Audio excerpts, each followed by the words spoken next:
বেশ ঈদের বাকি আর মাত্র 2 দিন, পশুর হাটগুলো জমে উঠেছে। তাই ঈদকে সামনে রেখে টার্গেট ছিল 1 কোটি টাকা বাজারে ছাড়ার চক্র।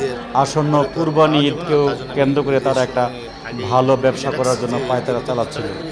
ঈদের সময় আগে থেকে বিপুল অঙ্কের জাল টাকা বাজারে ছড়িয়ে দেওয়ার টাকার জাল নোট এবং 12টি টাকা তৈরির মেশিন উদ্ধার করে যান এবং ঈদকে সামনে রেখে এই জাল নোট কেন বানাচ্ছে? জাল নোটের কারিগর হিসেবে চিহ্নিত করে খুঁজছিল র্যাব। বিপুল পরিমাণ জাল নোট তৈরির সরঞ্জাম এবং 16 লাখ টাকা মূল্যমানের জাল নোট সহ হাতে নাতে পেয়ে যায় সাইফুল।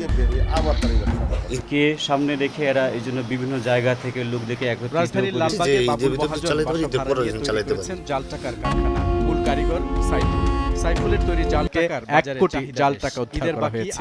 জব্দ করা হয়েছে কয়েক কোটি টাকা ছাপানোর উপকরণ। গেল 2 মাসে 5 কোটি টাকা তারা বাজারে ছেড়েছে। জাল টাকার ব্যবসা করে বাবুল বাড়িগাড়ির মালিক হয়েছেন, বিয়েও করেছেন একাধিক। এই ঈদকে ঘিরে পশুর হাটগুলোতে জাল টাকা যেন ছড়াতে না পারে সেজন্য প্রয়োজনীয় ব্যবস্থা নেওয়ার কথা জানিয়েছে। ঈদকে সামনে রেখে রাজধানীতে আবারও সক্রিয় হয়ে উঠেছে জাল নোট তৈরির চক্র।